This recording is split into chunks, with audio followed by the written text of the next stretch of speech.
We're in the shop today, and we are finally going to be assembling the Type RA block. So it's already the short block from Subaru. Already got the rods, pistons all done. We just got to put the cylinder heads on and pretty much everything else that goes on this thing. All right, so for the cylinder heads, I already went ahead and measured all the buckets, and I ended up recording it. It's kind of boring, and it's pretty simple. So all you do is buy a brand new bucket from Subaru, the smallest one they sell, which I believe is the 468. Then you just measure the clearances, subtract the lash that you want it at, and then buy that size bucket.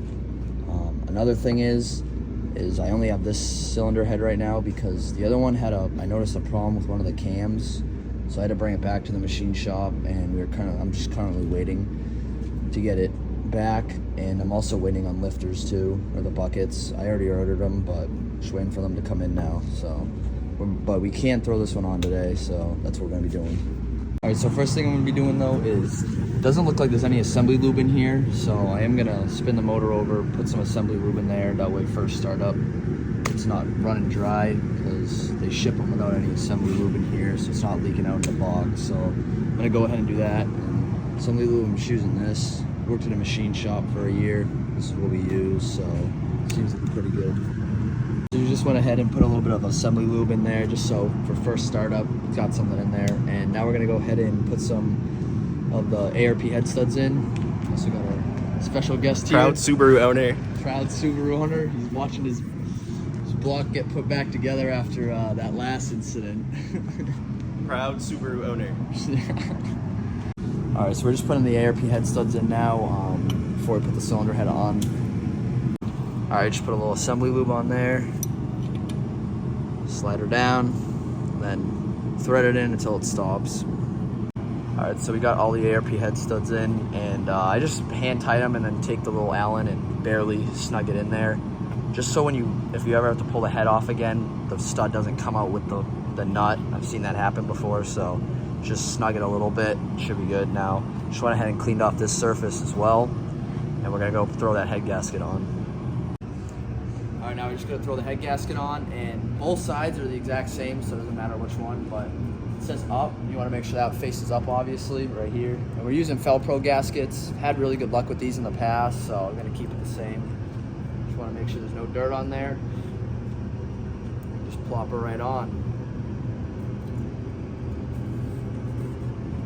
Make sure it's in the dowel pins, and you're all set.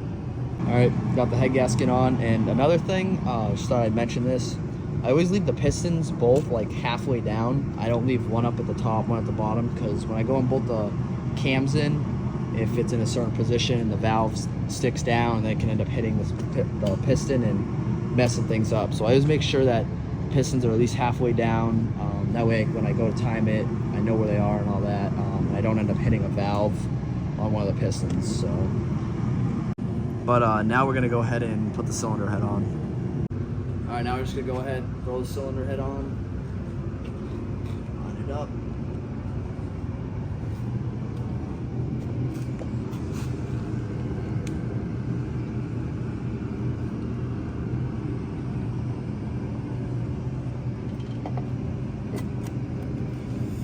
Make sure it goes down the dowels. Did. It's all set. All right, now we can go ahead and drop all the washers on, just like that. And I'm just wiping them off before I put them in too, make sure there's no dirt on them, as well as like where it sits on the cylinder head. I'm just gonna wipe these all down, plop them all in there.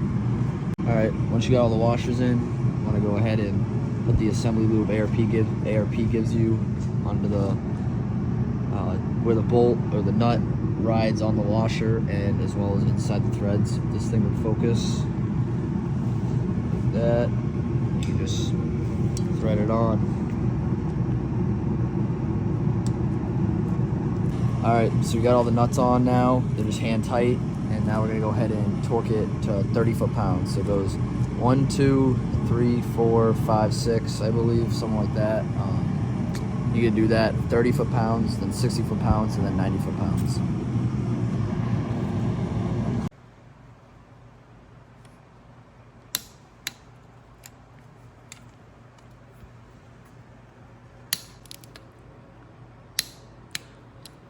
All right, and so we just did the 30 foot-pounds, and now we're gonna do 60 foot-pounds.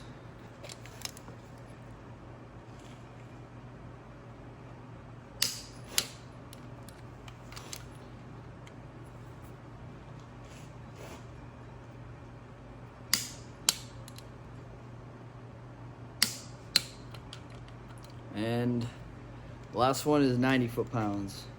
This one's gonna be fun.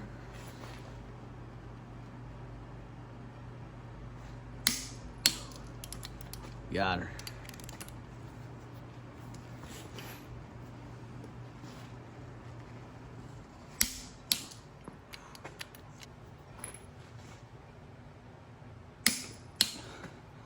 There we go. One cylinder head is on officially. All right, so now that we got the cylinder head, the head studs in the cylinder head, they're all torqued down. We're gonna go ahead and put the buckets in. I already got them in, I already measured them all, so I'm gonna put them all in, put the cams on, measure them again to make sure they're good, and then officially torque everything down.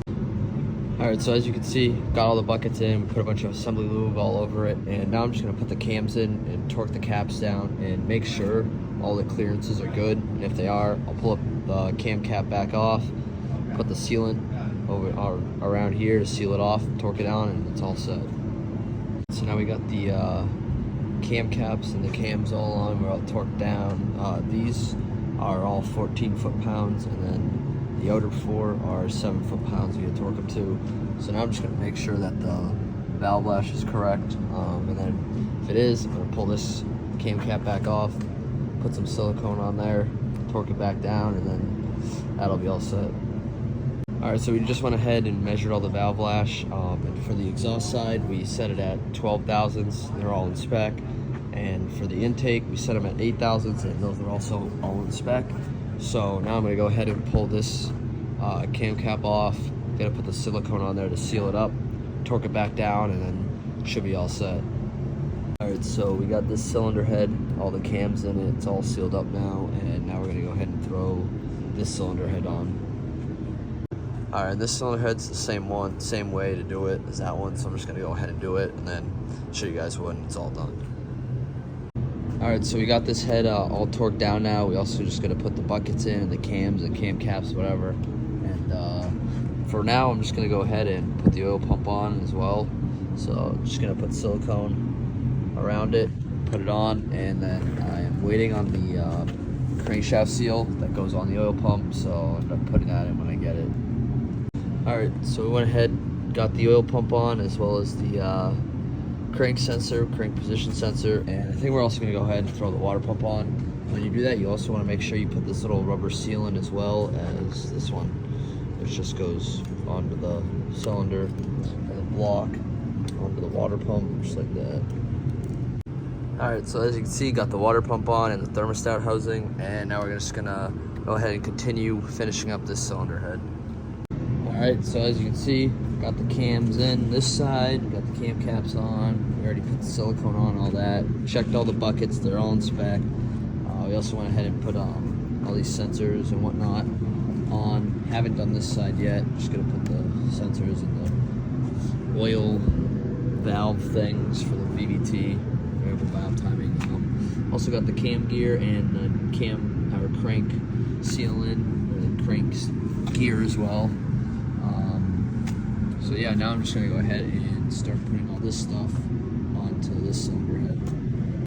All right, so as you can see, got all the stuff put back on both the cylinder heads. We also got the all these lines, crankcase breather lines, the coolant lines, whatever, all that stuff is put on, and this block, the old block, is starting to look a little bare now. Pretty much everything is taken off. We also got new motor mounts, so we're not going to be using these ones. That's why those are still on there. We also got new pulleys. Don't need those. Pretty much got everything off this thing. And just got to put the valve covers on each side. And then we can go ahead, put the timing belt on, put the covers back on there, timing belt covers. And then this thing will pretty much be done. You can throw it into the car finally. Another thing we're waiting on right now, which it'll be in this video anyways when it comes in, is still need the oil pickup and oil pan, and that's because we ended up going ahead and ordering a Killer Bee oil pickup, baffle, and oil pan. So that is why this video is kind of taking a while to come out. We were waiting on this cylinder head, or this one actually. This one was giving us little problems with the camshaft, so got that all figured out now. So this video is taken, obviously for you guys, been like 10 minutes, but to finally put this engine together, I've been waiting for almost like a week and a half, 2 weeks now, get all the parts in, everything together and whatnot. We're still waiting on a few more things, and then finally this engine will be all set. All right, so we went ahead, got the valve covers on, new seals or gaskets. We are waiting on the cam seals because the kit we got came with the wrong one. So it should be two ones like this where it's got the big hole in the middle, but they sent us the set with two of these where it's tight up against the camshaft. That won't work on this because it has the variable valve timing, so both gears are adjustable, so we need the seals like that. So we just ordered those, waiting for those to come in. But we finally got the Killer Bee oil pan in, so we can finally put that on. You can see, not bad. What do you think? Dude, I'd pay $600 for this. $600 oil pan, just so your Subaru doesn't blow up again. We also got the, what are these? The Type R?